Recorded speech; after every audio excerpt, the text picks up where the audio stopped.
Assalamualaikum warahmatullahi wabarakatuh. Saya Muhammad Alim Bali Masdar dari kelas G, Fakultas Psikologi Universitas Negeri Makassar. Kali ini saya akan menjelaskan secara garis besar apa itu ragam bahasa dan juga lisan. Pasti penasaran ke semua toh? Check it out. Jadi, ragam bahasa itu adalah menurut pemakaian yang berbeda-beda, menurut topik yang dibicarakan, menurut hubungan pembicara, kawan bicara, dan orang yang berbicara, serta menurut medium pembicara. Adapun beberapa faktor penyebab timbulnya ragam bahasa. Yang pertama itu adalah faktor budaya. Setiap daerah mempunyai perbedaan kultur atau daerah hidup yang berbeda, seperti di wilayah Jawa dan Papua, serta beberapa wilayah Indonesia lainnya. Yang kedua adalah faktor sejarah.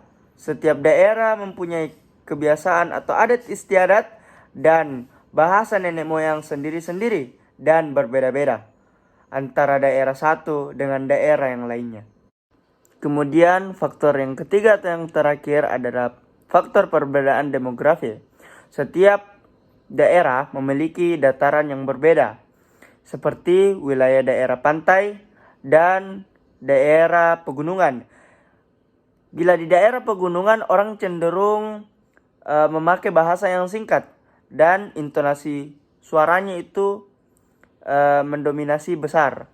Sedangkan di dataran rendah, penduduk menggunakan bahasa lisan yang panjang dan lebar, disebabkan lokasi yang saling berdekatan dengan intonasi suara yang juga kecil.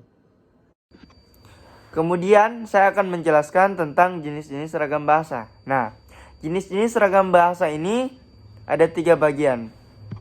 Nah, yang pertama itu jenis ragam bahasanya adalah ragam bahasa bisa dilihat dari cara penuturan berdasarkan cara pandang penutur.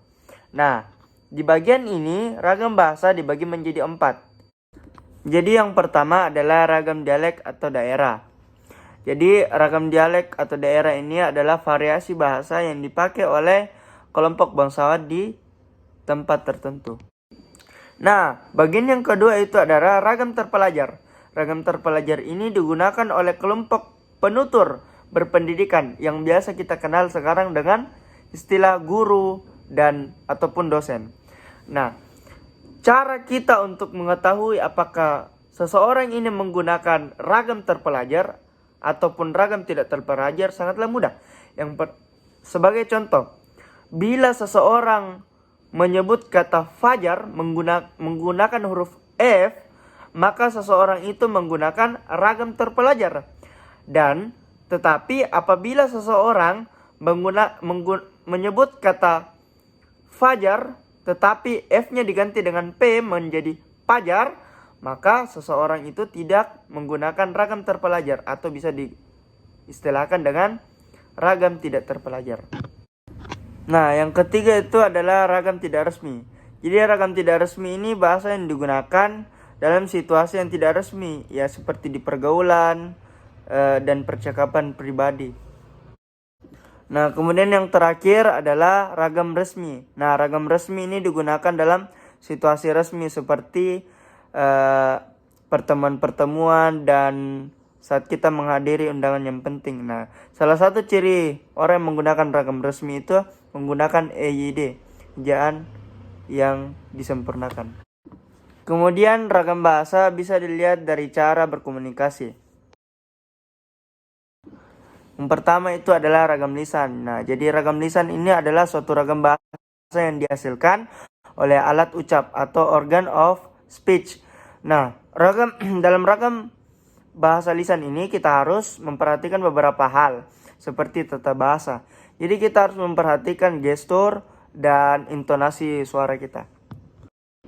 Yang kedua itu adalah ragam tulis. Nah, ragam tulis ini adalah bahasa yang dihasilkan dengan memanfaatkan tulisan dengan huruf sebagai unsur dasarnya. Dan dalam ragam tulis ini kita harus memperhatikan aspek tata bahasa dan pemilihan kosakatanya. Kemudian kita masuk di pembahasan ragam bahasa dilihat dari topik pembahasannya. Nah, yang pertama itu adalah ragam sosial. Ragam sosial ini adalah sebagian norma yang kaidahnya didasarkan atas kesepakatan bersama dalam lingkungan sosial yang lebih kecil dalam masyarakat, seperti contohnya itu di dalam lingkungan keluarga. Kemudian yang kedua itu adalah ragam fungsional atau profesional. Nah, ragam ini adalah ragam bahasa yang dikaitkan dengan profesi, lembaga, lingkungan kerja, atau kegiatan tertentu. Yang ketiga itu ragam jurnalistik. Seperti yang kita ketahui, jurnalistik itu adalah pers atau media massa, seperti di radio, di internet, dan di televisi. Kemudian yang keempat itu ada ragam sastra. Jadi ragam sastra ini digunakan atau dipakai untuk menyampaikan emosional atau perasaan dan pikiran, ataupun fantasi dan lukisan angan-angan, ataupun penghayatan lahir dan batin, ataupun perasaan dan khayalan dalam bentuk istimewa. Kemudian yang terakhir yaitu ragam politik dan hukum. Seperti yang kita ketahui, di ragam politik dan hukum membahas tentang politik dan juga aturan-aturan yang berlaku. Mungkin hanya itu yang bisa saya sampaikan terkait dengan ragam bahasa dan juga lisan. Kalau ada kurangnya mohon dimaafkan. So, thank you and syukran kathiran ala hadha. Assalamualaikum warahmatullahi wabarakatuh. See you.